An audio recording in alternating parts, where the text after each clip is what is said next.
Suppose the master cylinder in a brake system has a diameter of 0.40 centimeters and that there are two slave cylinders, each with a diameter of 2 centimeters. A force applied on the master cylinder of 600 newtons will lead to what force on the brakes at each slave cylinder? For the slave cylinders to displace 0.50 centimeters, how much does the master cylinder need to displace? So let me kind of sketch a picture of this. Let me kind of draw a nice narrow master cylinder here, and we're just going to say here's like a piston. That this is maybe not how it actually would work, right? Because maybe this would be part of the brake. It would actually be a brake pedal, right? But we're just going to have this piston here, and this is where we're going to apply that 600 Newton force. So maybe I'll say that's F in is equal to 600 newtons. I didn't really leave enough space to draw on that force, I think, but I'm just going to label it there. And then the fluid maybe goes through a couple hoses to the two slave cylinders that have a wider diameter, and maybe there's one of them, and here's the other one. And those will have the output forces. So in that sense, this is where the output force would happen for this one, and if they're the same, there should be an identical output force here.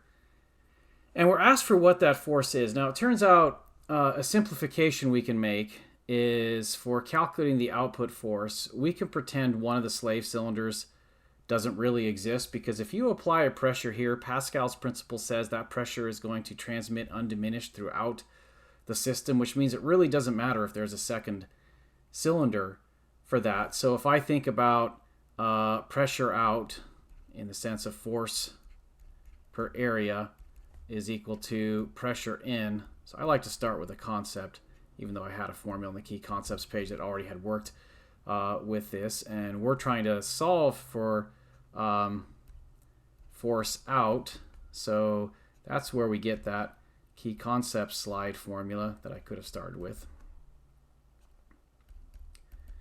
And then I'd like to argue, since the area of each of the cylinders is going to be proportional to the diameter squared, that we could just take the ratio here of those two diameters, and I'll just use the same subscript, so that diameter out is the 2 centimeter diameter of one of the slave cylinders, and d sub I is the diameter in for the 0.40 centimeter of the master cylinder multiplied by the input force. So in terms of numbers, that would be 2 squared divided by 0.4 squared.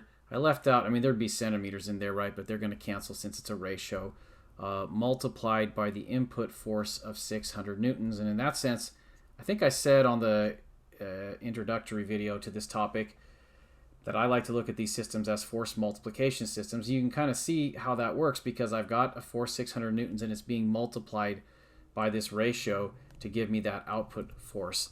And I can turn to my calculator to see what that's going to be, and it is 15,000 newtons.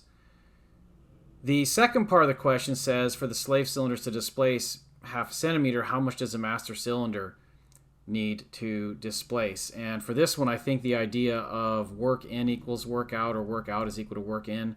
Either way, I'm going to start with work out, I guess, here. So work out, which is force out times displacement out, is equal to force in times displacement in. And I'm going to apply this to just a single slave cylinder with the single master cylinder to start, and then I'm going to think about, like, well, what do I do about the fact that there is this second cylinder? But we're really being asked to find x sub I, right? Because when it says how much does the master cylinder need to displace, that is the input displacement. So if I solve for that, that is going to, I'm going to divide by the input force on both sides. So I'll have output force divided by input force as a ratio, multiplied by the output displacement, which I'm given as 0.5 centimeter. And so if I take the numbers, the output force was 15,000 newtons divided by 600 newtons, so I can leave out the Newton unit on both of those since they're going to cancel, and then multiplied by 0.5 centimeter. So if I don't convert, I'll just get an answer in centimeters, and then I go to my calculator, and my calculator says 12.5 centimeters. But again, this was for one slave cylinder. If I want to go to 2 slave cylinders, I'm basically going to need to send double the volume of fluid, right? I need a certain volume of fluid that needs to be pushed out here that would go to the first slave cylinder, but now I have the second one and it needs an equal amount of fluid. So I think that's going to result in me having to displace the master cylinder by twice as much, which leads to an answer of 25 centimeters. So these two numbers here are our final answers. Let's go ahead and check that with the slide. And the slide actually shows us a little bit of the formulas and the reasoning here. But the two numbers are there, right? The 15,000 newtons.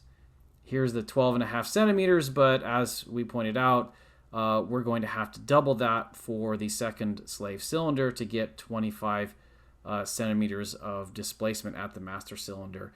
That's a lot of displacement to achieve just a little bit of displacement at the slave, which might explain, if you look at a real braking system, why usually the space between the brakes and, like the rotor or whatever it is that they might be applying to is typically really, really small. And that's because if you made that really, really large, you'd really have to press that brake pedal pretty far to achieve contact.